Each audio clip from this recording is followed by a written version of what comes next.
Alright, well my name is Heath, my partners are Katie and Nicole, and we decided to do our presentation on the topic of deforestation and reforestation.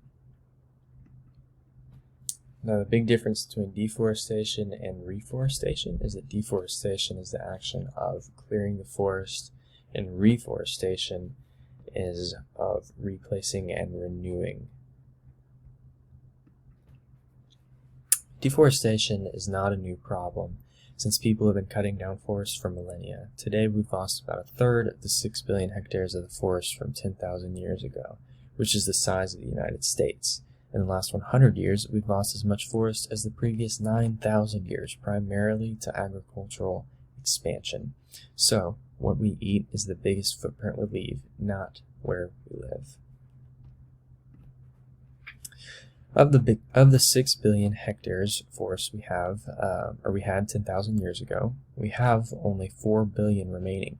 What once was 4.6 billion hectares of wild grassland and shrubs is now less than 1.7 billion, while the remaining is covered by crops, grazing land, and urban and built-up land. 46% of the once wild grassland and shrubs and forest-covered land is now agricultural land. Agriculture is one of our biggest causes of deforestation next to fires. The land is being cleared to make way for cattle, grazing to cure the demand for meat as well as crops. As we run out of unprotected land, the destruction of 45 million hectares of tropical forests is devastating plant and animal species, putting them near extinction. Fires ruin millions of acres every year and release nitrous oxide and airborne particles into the atmosphere, reducing air quality, but they can foster health in our ecosystem by clearing out the dead and making room for new growth. And illegal logging is a $150 million industry, with 15 to 30% of all timber coming from illegal operations harvested from the protected areas, excuse me. Trees absorb carbon dioxide and other greenhouse gases. The tropical forests alone consume between 228 and 247 gigatons of carbon, 7 times the amount released by annual human activity. The more trees we lose, the more carbon is being released, causing rises in temperature, extreme weather, and floods. The color of the forest affects the amount of sunlight reflected. The darker the color, the more sunlight absorbed, causing a cooling effect. Without trees to root themselves within the soil, it becomes loose and is easily washed away by rivers and rain and wind, also causing floods with no way to absorb the rainwater. When this happens, the topsoil no longer contains nutrients for crops and erosion occurs more rapidly. The result is clearing even more land for use, causing greater deforestation. So deforestation due to unsustainable business practices. Here lately, businesses have been trying to deal with the rising demand with what is called the 4 commodities, and these are cattle, timber, palm oil, and soy. And with the rising demand come these unsustainable business practices, like these examples here with Cargill, Wilmer International, and Walmart. To focus on one in our short time, Walmart has an interesting story. In 22, Walmart had set goals for zero deforestation, but they never set up a way to both reach the goal that they had set or even check in on its progress.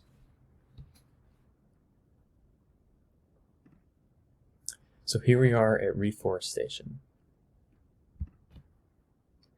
So the importance of reforestation is its key role in preserving and maintaining certain species in certain areas like the Amazon rainforest, as well as protecting from erosion and stabilizing coastal areas. And like we talked about before, it is it absorbs the carbon dioxide that we let out.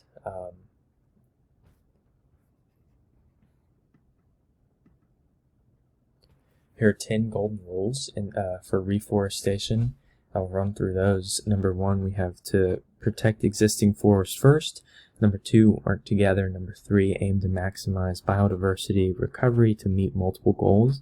Number 4, select appropriate areas for reforestation. Number 5, use natural regeneration wherever possible. Number 6, select species to maximize biodiversity. Number 7, use resilient plant material. Number 8, plan for infrastructure, capacity, and seed supply. And number 9, learn by doing. And number 10, make it pay.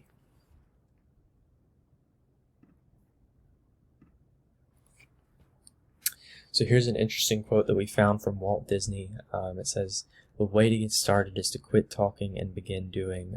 For reforestation, in order for reforestation to be successful, it's got to be done correctly.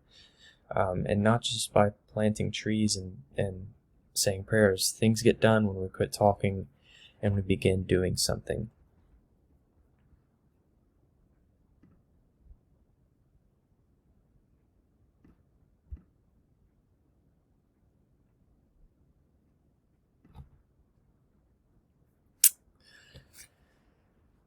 So we have a couple of property rights and the different kinds of property rights of the U.S. forest ownership. So property rights, when it comes to forests, are essentially the same as regular property rights. They're defined as legal rights or ownership of resources and how they can be used, meaning that those who own forest land can control the use of the land. More than 50% of the forests are owned or managed by private owners, with family forest owners owning the largest portion at about 38% of American forests. About 10.6 million families and/or individuals manage roughly 290 million acres of forest. Following family forest owners, the federal government owns roughly 31%. 20% is corporately owned, 9% state, and coming in at 2% is locally owned.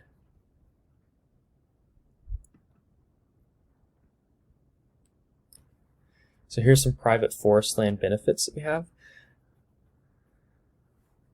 The supply nearly 30% of the water we drink, as well as clean air, fish and wildlife habitat, and significant recreation opportunities. Forest land also provides over 90% of our domestically produced forest products, including the timber we need to build homes and fuel, wood for heating them. They support 2.4 million jobs, primarily in rural communities, and they contribute to our nation's energy security, housing, and infrastructure. And finally, reforestation is a vital part of any forest management plan.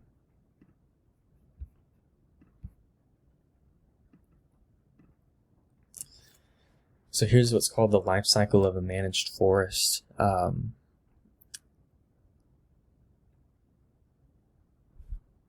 Going back to that Disney quote, not going to get anything done if we're not doing anything. As of 2010, the United States had 304 million hectares, which is 751 million acres of forested lands. And 25% is old growth forest, 7% is secondary forest, and 8% is tree farms. So we should use what we grow for a purpose and replace what we use for harvesting and resources.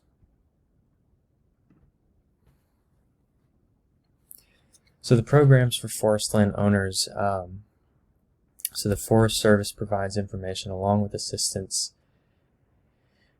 both educational and financial, for forest land owners to be successful and maintain a thriving forest for all. This includes programs like Forest Legacy and Landscape Scale Restoration. In 1990, the Forest Legacy program was established to identify and protect environmentally important private forest lands that are threatened by conversion to non-forest uses and provide opportunity for continuation of traditional forest uses, such as forest management, activities, and outdoor recreation. Landowner participation is fully voluntary, although landowners with completed FLP conservation easements on their properties have long-term responsibility for managing their land in a manner consistent with the purpose of the FLP and terms in the easement.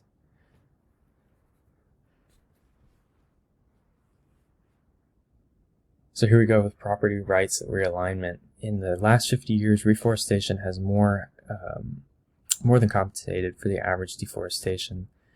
We previously discussed what is included in property rights of forest land, but it evolved through the years. In previous time periods, we had devastating deforestation, even with people owning forest land, but we have started to progress as there have been incentives implemented as well as profit from reforestation to realign the previous deforestation issues. While it was once you just owned the land, it is now more of you are entirely responsible for the land, though its whole cycle deforestation through reforestation. There's a couple changes in the property rights within the last 2 decades. There have been several counties that have experimented with property rights restrictions on the property owners themselves. Changes in management and exclusion rights are some of the changes, and in most countries, primarily in Europe, they have seen a decrease in deforestation as well as an increase in reforestation, which is good. So here's our big idea and our big question.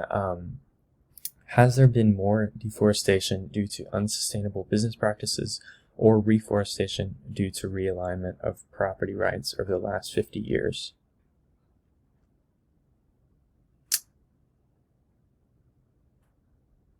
So it's up to the businesses themselves, really, and the property rights and the different laws that we've talked about, and rules that we've talked about as well in here. Are they going to push these businesses to be more sustainable with the way they decide to go about doing their practices and fulfilling the demand of the rising demand of, or to match the rising demand of the 4 commodities found in nature and in forests? So Katie actually did a survey and asked 20 people that were on the question, the question, what do you think has occurred the most in the last 50 years? Deforestation or reforestation, and why? 13 said deforestation, 5 said reforestation, and 1 answered an interesting one. Well, it depends on yourself and what you see, watch, and your own surroundings. So to us, this is pretty intriguing, especially because of the different answer. But we noticed that both topics are pushed on media and in the outside world, but it really does depend on where you are in the world and how both situations are portrayed to you specifically. So there are human and non-human causes of global change, and these changes affect how the Earth system works. Everything we do influences something else because everything is interconnected. The smallest of changes can have a huge effect, so it is important to make conscious choices. And that will sum up our presentation on deforestation and reforestation. We hope that you learned something today and enjoy the presentation. Thank you.